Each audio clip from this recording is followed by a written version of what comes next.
Mesdames et messieurs, bonjour. Vous êtes sur JMTV+. Nous allons évoquer une page historico-politique avec un invité qui m'a tapé dans l'œil cette semaine. Nous tournons cette émission le 23 mai 2025. On dit que les jeunes sont l'avenir, sont le fer de lance, sont dans l'avenir de l'humanité.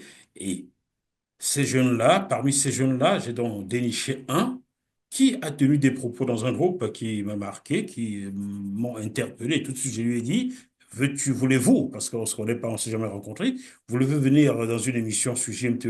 Tout de suite, il a accepté. Ce jeune a un nom que je vais vous donner, je ne l'ai pas encore bien retenu, mais je vais essayer de vous le donner. Il s'appelle Amonja Messouma. Si je me suis trompé, il va nous le dire. Bonjour Amonja, comment ça va? Bel bonjour, Ted King, ça va très bien, merci. C'est bien cela. Amonja Mesoumat. Ben, d'accord. Quelle est Honoré, l'origine merci du pour nom? l'invitation. Quelle est l'origine de ce nom?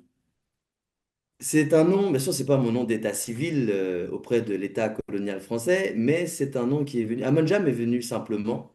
Pourtant, j'ai créé des marques, des logos, j'ai un nom d'artiste, Ether, Mhm. qui est venu pour d'autres raisons. Mais Amonja, c'est venu, je ne peux même pas dire comment. C'est venu à moi comme ça. C'est Amon-Ra et Mhm. Jah Rasta. Ah, d'accord. Ma mission de vie étant l'union pour rétablir Mhm. la Mahat en mode positif. Mhm. Et Messou Mahat, c'est enfanté, produit, créé par la Mahat. Et c'est un ancien euh, qui m'a appelé de cette manière, Nono pour ne pas le citer, en Mhm. l'honneur. Alors, Amonja, vous êtes originaire des Antilles, c'est ce que j'ai cru comprendre. Dans cette vie, oui, je suis, comme diraient les esclavagistes, je suis carteron. Je suis Martinique, Bretagne. Ah, J'ai du sang Martinique. de breton et ça me plaît parce que les Bretons, sont un peuple qui a toujours de grandes revendications. On a vu récemment les bonnets rouges. Ils Mhm. ont tapé, frappé et embêté Louis XIV pendant de nombreuses années. Mhm. Donc ça va, ça me plaît. Alors, Martiniquais et Breton, deux têtus réunis dans un seul corps, je Voilà. comprends la rébellion, hein? Ou des déterminés. Et Ah oui, têtu, déterminé, c'est vrai que c'est un peu des synonymes, c'est vrai. ouais, Mais des je suis très synonymes. têtu, c'est très juste. Tout à fait. Alors, à Monja, quelque chose, nous sommes dans un groupe, hein, nous sommes dans un groupe, on ne va pas le citer, car nous n'avons pas l'autorisation de la créatrice de ce groupe-là, donc on ne va pas le citer. Nous sommes dans un groupe et vous avez posté une phrase qui m'a interpellé il y a 24 heures. Vous y avez posté, je ne suis pas l'ami de l'UNESCO. C'est bien cela. Ce groupe le sous-entendait. Et j'étais surpris puisque une amitié venait d'être déclarée sans même qu'on essaye au moins de me séduire. Et l'UNESCO, pour moi, c'est pas séduisant du tout. Et je dis que je ne suis pas l'ami de l'UNESCO car enfant, jeune, en découvrant l'UNESCO, je me disais, waouh, c'est bien. Mhm. L'humanité, l'ONU fait des trucs super. Et puis on Mhm. grandit, on s'informe et puis on voit les faits. Et le fait est que l'UNESCO existe depuis 1945. Mhm. Quand on voit l'état du monde, l'état de la culture du monde, mais surtout l'état de la culture, des cultures africaines, j'ai constaté et appris que nous sommes face à un génocide culturel, un génocide spirituel qui se déroule sur Kama en Afrique, le continent. Mhm. Et ma lecture, je ne suis pas dans tous les petits papiers de l'UNESCO, qui est surtout une grosse machine bureaucratique. J'imagine qu'il y a beaucoup de personnes avec des chemises et des costards bien chers qui mangent des petits fours et boivent du bon champagne dans les gros événements où il faut être. Mhm. Mais en termes d'efficacité, on sait que ça ne se passe pas derrière un bureau, rarement avec un costard. Et le fait est que ma lecture, c'est ma lecture, je ne sais pas tout, mais la puissance de l'Afrique, ce que j'ai découvert depuis en me désaliénant, en décolonisant ma culture générale ou ma connaissance de l'histoire, la puissance de l'Afrique, c'est précisément sa culture, ses cultures, son éducation, ses éducations, ses langues, Mhm. ses traditions, ses spiritualités. Et de là où je suis, quand je lis que l'UNESCO est mon ami ou serait l'ami de l'Afrique, je tousse parce que je n'en ai aucune preuve. Et si elle l'était, elle a eu 1000 occasions, ou du moins depuis 45 ans, comme à 80 ans, pour Mhm. en apporter les preuves. Mm. Il faut dire, mon Jacques, que nous sommes en pleine semaine de la culture africaine à l'UNESCO, hein. Nous tournons cette émission le 23 mai 2025. C'est la semaine de la culture africaine à l'UNESCO. Qu'est-ce que cela évoque pour vous, une semaine de la culture africaine à Paris à l'UNESCO? Une semaine, c'est un peu court. Bon, c'est comme le Black History Month, le mois de l'histoire noire, c'est le mois de février, comme par hasard, le plus court. On est au mois de mai en France et c'est aussi les commémorations de l'esclavage. Mm, Donc, bon, déjà d'ailleurs, il y a un parallèle qui peut être intéressant. Pourquoi mm, faire pendant le mois de mai? Je viens de réaliser en parlant là, que pendant le mois de mai, parce qu'on a dit mai, l'abolition officielle de l'esclavage en France, mhm, et donc les commémorations avec les différentes dates, Martinique, Guadeloupe et autres. Et en même temps, donc, cette semaine de l'Afrique en France, parce que le siège de l'UNESCO, à ma connaissance, est en France aussi. mhm, Et pour moi, c'est même pas un paradoxe, c'est même pas de la schizophrénie. mm. On est au niveau de l'insulte. Parce que on ne peut pas être dans un pays où on continue d'imprimer une certaine monnaie, le franc Le CFA, franc CFA, oui. pour pas le citer, dans un pays où on a imposé la francophonie à beaucoup de territoires colonisés, où on impose un paradigme français occidental, et en même temps dire qu'à un certain endroit, on célèbre la culture africaine. C'est un non-sens. Et Mm. je trouve que c'est une insulte pour les intellectuels qui s'y rendent. Aussi, Une insulte pour les intellectuels qui s'y rendent. Pouvez-vous développer un peu? bah, parce que je n'ai pas la prétention d'être un intellectuel. Je ne sais pas ce que c'est que vraiment, ce qu'est un intellectuel. Pour moi, un intellectuel, c'est quelqu'un qui a de l'intellect, donc qui utilise son cerveau pour comprendre la situation qui l'entoure. Donc, quand je dis que c'est une insulte pour les intellectuels qui y vont, c'est que je ne comprends pas comment ces personnes peuvent ne pas comprendre ce message d'un pays qui, depuis des siècles, depuis toujours d'ailleurs, maltraite l'Afrique et qui, là, sous prétexte de l'UNESCO, organisation internationale, va célébrer la culture qu'elle-même pille, qu'elle a volée, qu'elle montre au musée du Louvre, au Quai Branly. Mm. Elle refuse de rendre les pièces de cette même culture, mais elle va célébrer cette culture un petit peu à côté, à quelques stations de métro. C'est comment? C'est comment? Moi, je vais dire hashtag incohérence. C'est pas bon. Et même si il faisait cela, alors il faudrait, ce serait l'occasion la plus grande pour parler de la maths dont j'ai parlé. J'ai pas dit ce que c'était peut-être pour celles et ceux qui connaissent pas. Qui pour moi, la maths est le plus grand secret caché de l'humanité à l'heure où je vis, en tout cas que je connaisse, puisque je peux présenter la maths que tu connais certainement. Non, La non, maths, je veux tout savoir. la maths, donc ça veut dire vérité, c'est un principe, c'est ma, et le T, c'est le féminin, maths. Mm. Ça veut dire vérité, un principe d'équité, justice, ordre et équilibre. Alors, quand j'ai découvert ça, mais j'ai découvert ça en 2013, hein, c'est pas très longtemps, Mm. mais j'ai dit, mais attends. Les Égyptiens, en Égypte antique, ils avaient l'équité, la justice, l'ordre, l'équilibre. Ils Mm. devaient s'engager devant la maths pour maintenir l'équilibre sur Terre. Mm. Mais je me suis dit, mais c'est quand même pas eux qui ont fait l'esclavage, les esclavagistes. C'est peut-être même eux qui ont inventé l'esclavage. Mm. Et puis depuis, je me suis renseigné, j'ai même la chance d'interviewer des égyptologues, et il n'y a jamais eu d'esclavage à Kemet, donc en Égypte antique. Voilà donc une information qui m'a bouleversé, étant d'éducation catholique. Il y a quelques pages de la Torah, de la Bible et du Coran qui m'interrogent comment Moïse a pu libérer des esclaves alors qu'il n'y a jamais eu d'esclavage.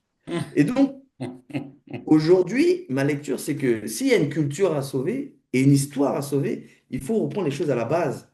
Et il faut dire à tout le monde que pendant 3000 ans, sur les rives du Nil, il n'y a jamais eu d'esclavage. Et que donc le paradigme occidental qui nous dit que tout ce qui est là est fait dans la douleur, la souffrance, il y a eu des esclaves depuis tout temps. Il y a pas que les monarchistes de Louis XIV, les Bourbons, et il n'y a pas que les arabo-musulmans pendant 1300 ans qui ont fait l'esclavage, les Égyptiens en faisaient. Ben non, c'est faux en fait. Donc si l'UNESCO était crédible, et pour que je sois son ami, il m'apparaît essentiel de mettre cette question de l'histoire de la maths sur la table. Sur la table. Euh, Amogé, vous êtes fort intéressant, hein. Je sens que je ne vais plus vous lâcher. Merci. Alors, euh, une semaine culturelle africaine qui s'étend donc comme on l'entend, sur une semaine, donc sur minimum 5 jours, voire plus. Hmm. Alors que la commémoration de l'esclavage qui a fait des millions et des millions de morts, vous êtes issus de cet esclavage-là. Et nous qui sommes restés sur le continent n'en sommes pas épargnés non plus qu'à la colonisation. Et le travail Hmm. forcé est une autre forme d'esclavage. On commémore la journée de l'esclavage en une journée ou en quelques heures. Hmm. Mais la semaine de la culture africaine prend des heures, des jours et des jours. Est-ce que quelque part Ah. on ne dupe pas l'homme noir, tout simplement, avec cette semaine culturelle de l'UNESCO? Comme toujours, c'est leur seule façon de faire, de chercher à nous duper, à duper en racontant des histoires qui sont fausses, à faire croire et prier vers des égrégores qui n'ont jamais existé ou qui sont tout simplement pas les nôtres. Euh, mais il y a différents aspects, je dirais, il y a par rapport même à l'abolition de l'esclavage, la commémoration de la traite humaine européenne, il y a un discours qui est porté par beaucoup d'associations sur la mémoire et la fierté de nos aïeux, de nos ancêtres. Je m'interroge, bien sûr, la fierté, je le suis, mais peut-être pouvons-nous aussi nous inscrire dans une volonté de les rendre fiers de nous. Parce que ces gens Hum, se sont battus, ils ont survécu à la traversée, enfin, à des choses qui sont juste innommables enfin, et il ne s'agit pas seulement d'être fier d'eux, pour moi, il m'apparaît essentiel de les rendre fiers de nous, parce que ces gens-là ne se sont pas battus pour rien. Maintenant, une semaine sur la culture et un jour sur l'abolition, cette journée sur l'abolition, je dirais, c'est pour faire comme si on a fait quelque chose, mais ils n'ont rien fait. Est-ce qu'ils sont capables simplement...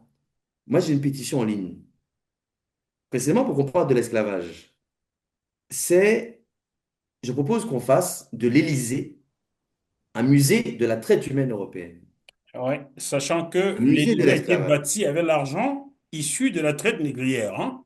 Faut le dire, hein? Antoine Crozat, le plus riche français, le plus grand des négriers, qui pesait Hum, jusqu'à plus de 300 milliards d'euros dans les années 1720, un ami de Louis XIV, le roi de l'esclavage, à hum, qui le logo du PSG rend hommage. hum, Antoine Crozat a financé le palais de l'Élysée avec l'argent de la vente d'hommes, femmes, enfants africaines, africains. C'est-à-dire hum, que ce bâtiment a été construit avec la vente d'hommes. Il avait le monopole de l'exportation des Africains vers les colonies espagnoles et autres. hum, C'est-à-dire que tous les Brésiliens, tout ça, et Amérique du Sud, tout ça, ils ont pris les bateaux d'Antoine Crozat. Voilà, hum, celui qui a financé l'Élysée. Mais nous, on a un président qui habite dedans, en fait. hum. D'ailleurs, vous remarquerez que sur ce bâtiment, il n'y a pas marqué liberté, égalité, fraternité. Ah C'est pas oui, dans le thème. vous me C'est pas faites dans le thème. remarquer. Pourtant, j'y ai été une fois, mais j'ai pas remarqué cela. Vous me Non, l'apprenez c'est aujourd'hui. pas. J'ai eu l'occasion d'y aller régulièrement. Ça n'est pas marqué. C'est pas dans le thème. On met ça D'accord. sur sur les églises, j'allais dire, pardon, sur les écoles, sur les Les crèches, sur frontons les. de mairie, tout ça. Voilà. Mais sur l'Élysée, non, c'est pas de. Ils n'ont pas le temps, c'est pas dans le thème. Les béquets qu'on dénonce en Guadeloupe, Martinique et en Martinique dans le cadre de la lutte contre la vie chère, il y a énormément de choses qui se sont passées là d'ailleurs. Et on dénonce cela, mais ces béquets-là, famille Ayotte et autres, ils rentrent même pas par la porte de devant à l'Élysée. Ils rentrent par derrière s'ils veulent. Ils ont les clés en fait. Donc, le problème n'est pas les Françaises et les Français. C'est, selon moi, hein, ce sont une minorité invisible de personnes qui dirigent la France, qui sont toujours dans cette monarchiste et esclavagiste, en fait. Ils n'ont pas changé. Ils n'ont pas changé. C'est pas parce qu'ils vendent des sacs Louis Vuitton qu'ils font courir des mecs sur des gazons avec des shorts bien courts, bien musclés, avec le logo du PSG. C'est pas parce qu'ils ont des noirs qui courent pour eux que ces gens-là ont changé. Rassurez-moi, vous n'êtes pas supporter de l'OM, rassurez-moi. J'avoue que le foot, je m'en fous. C'est une blague un peu pauvre, D'accord. mais Tant mieux. Alors, à Mongin, le code noir, vous en avez entendu parler? oui. Ces jours-ci, on l'a évoqué comme ça sur les médias français. Malgré l'abolition de la loi Colbert restait encore dans les textes en France jusqu'en mai 2025. C'est seulement maintenant qu'un député demande qu'elle soit Ouais. Alors, retirée des textes. là, je dirais que c'est de l'UNESCOterie. L'UNESCO. C'est du même acabit. Je m'explique. Oui. On nous parle de Colbert. D'accord. Il a fait le Code noir. Colbert a une statue sur l'Assemblée nationale. À l'Assemblée, en effet, je l'ai vu plusieurs fois, oui. D'ailleurs, la brigade anti-négrophobie avait fait une action en taguant dessus. Voilà. Mm. Et Colbert, il a un patron. Son patron, c'est Louis XIV, dont Oui. nous parlions tout à l'heure. Mm. C'est Louis XIV qui, avec ses amis et Colbert, ont demandé à des armateurs de fabriquer des bateaux pour mettre un maximum d'Africaines et d'Africains à l'aller dans la cale, quelques Bretons et Normands attrapés comme ça au-dessus sur le pont, envoyer tout ça et ramener les bateaux avec un maximum de marchandises, de sucre, de café, tout ça dans le bateau. Et ces gens-là, on n'en parle pas. Louis XIV, on en parle, le roi Soleil. Regardez, nous sommes dans le pays de la démocratie, non? Soi-disant. La Révolution française, papa, papa. Vous avez déjà visité le musée de la Révolution? Il n'y en a pas. Il n'y en a pas. Il n'y en a pas. Par contre, on vous invite à visiter Versailles, là où habitait Louis XIV, le roi de l'esclavage. Ceux qui dirigent ce pays sont pires qu'hypocrites. Je crois que le mot hypocrite, c'est même eux qui l'ont inventé parce qu'on ne peut pas faire autrement. Vous Donc la comprenez? loi Colbert, qu'elle existe ou pas, c'est une loi, certes, mais l'important, je dirais, c'est que les mentalités changent. De celles et ceux, de cette minorité invisible, il faut les chasser. C'est eux qu'il faut remplacer. C'est pas les Françaises et les Français. Dernière question, si vous permettez. Connaissez-vous un certain Joseph Bologne, chevalier Saint-Georges? Qui est-il? Je vais vous faire une confidence, mais c'est un peu personnel, un peu égotrique, mais après, j'en parle. Je pense que c'est le personnage qui m'inspire le plus. Chevalier Saint-Georges est né, donc vous aurez compris que j'aime l'histoire, je fais des vidéos sur TikTok où j'en parle régulièrement. Alors, Chevalier Saint-Georges est né Joseph Bologne, sur la plantation des Juifs Bologne, qui avaient fui le Brésil et qui s'étaient retrouvés en Guadeloupe, Caruquera.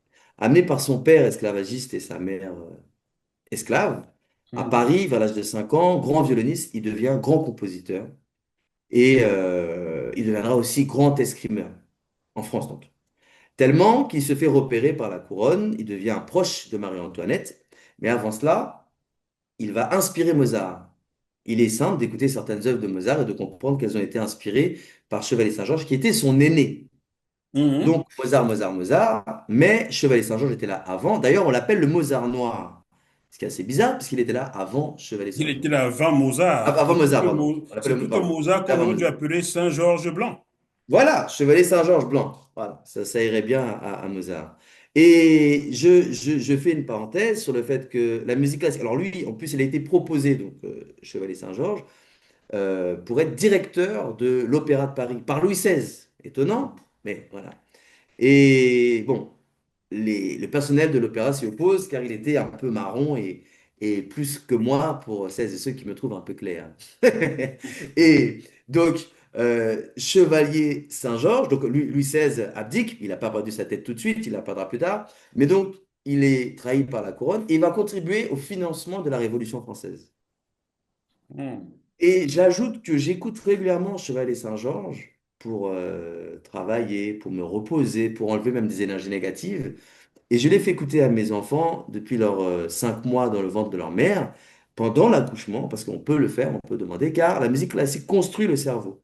Mhm. Car c'est pas une boucle, ça varie, et donc voilà, le cerveau est alerte, et on fait travailler son cerveau sans rien faire, sans bouger.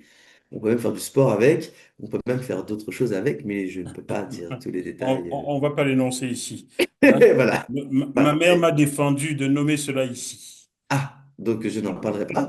Mais ceux qui connaissent auront compris, les autres, je les invite à comprendre. Et donc, la musique classique, non, vraiment, c'est quelque chose On peut être rebuté avec ça, mais justement, quand on écoute Cheval et Saint-Georges, on Mhm. peut se dire qu'au moins, on écoute de la musique de Noir. Mhm. Shirley Saint-Georges qui a donc inspiré Mozart. Voilà, et puis il y a enfin, inspiré, bon, je veux pas, il y a des gens, parce qu'il y a des gens qui écrivent des livres dessus, etc. Alors, pourquoi on ne le connaît pas trop? Parce que Napoléon a exigé qu'on brûle ses œuvres. Qu'on brûle Pourquoi les œuvres Et c'est comme ça que ça se passe ici, hein. Ah, c'est comme Pourquoi? ça. Pour l'effacer Pourquoi? l'histoire. Pour l'effacer Passer de l'histoire. l'histoire. Mais il est joué, il y a un orchestre africain, sud-africain qui l'a joué, orchestre noir d'ailleurs, de noir pour dire d'africain, pour pas dire que c'est comme ça, Afrique du Sud, c'est pour préciser. Et il est joué en Allemagne, il est joué aux États-Unis. Il y a également le conservatoire Diapason à Trinité qui le jouait régulièrement aussi. C'est là où les musiciens de Malavoie et autres ont pris des formations. Donc, c'est quelque chose il est connu internationalement, mais c'est souvent ça, je dirais, avec la France, c'est qu'il y a des Américains qui connaissent même mieux notre histoire que nous. Il y a des Africains qui connaissent mieux notre histoire que la plupart des Françaises et Français. Et c'est pour ça que pour moi, il n'y a pas de Français de souche, il n'y a que des Français de bouche. Parce que beaucoup parlent sans Passer de savoir. bouche. Est-ce que Chevalier Saint-Georges est joué en France? Certainement, à certains endroits, parce qu'il y a une association qui s'appelle Chevalier Saint-Georges, il y a certainement, certainement. Il y a d'ailleurs un film qui est sur, alors c'est pas la France, mais un film sorti par Disney+, qui s'appelle Chevalier, où on voit comme ça avec un violon. Pourquoi n'est-il pas sorti? C'est une grosse production, pourquoi n'est-il pas sorti au cinéma? Peut-être pour que mes enfants ne voient pas une affiche de 3 sur 4, un noir qui fait du violon habillé comme un noble. Ça pourrait être inspirant. Vaut mieux voir, pour revenir sur eux, des noirs en short sur une pelouse bien tendue. J'ai rien contre les sportifs. S'ils veulent me donner des millions pour mes affaires, il n'y a pas de problème. Mais, enfin voilà. Non, mais le Chevalier Saint-Georges fait partie de notre histoire, fait partie de l'histoire de la France. Il a financé en partie la Révolution française. Et en plus, il fait du bien quand on l'écoute. Donc, voilà, quelqu'un de puissant. C'était plus que le Jay-Z ou le Pharrell de l'époque. C'était le boss, tant sur le terrain avec l'épée que dans les salons certainement intellectuels et en termes de composition de la musique qui était à ce niveau-là, à son apogée, la musique classique. Merci beaucoup, mon cher Amanja Messoumat. Je suis content de vous avoir rencontré et je ne vous lâcherai plus. Revenez sur JMTV Plus quand vous voulez, comme vous voulez. Même à Avec grand 1 heure du plaisir. matin, vous avez quelque chose à dire, sonnez-moi et j'allumerai mes appareils. C'est bien, c'est entendu et c'est un honneur. Chers téléspectateurs de GMTV+, j'espère que ce bout de l'histoire de France, de l'Afrique, des Antilles vous a plu. Revenez régulièrement sur cette chaîne, abonnez-vous, partagez. On se retrouve dans quelques jours avec un autre invité. Et d'ici là, malgré la situation extrêmement compliquée en France comme ailleurs, gardons quand même la banane. À bientôt.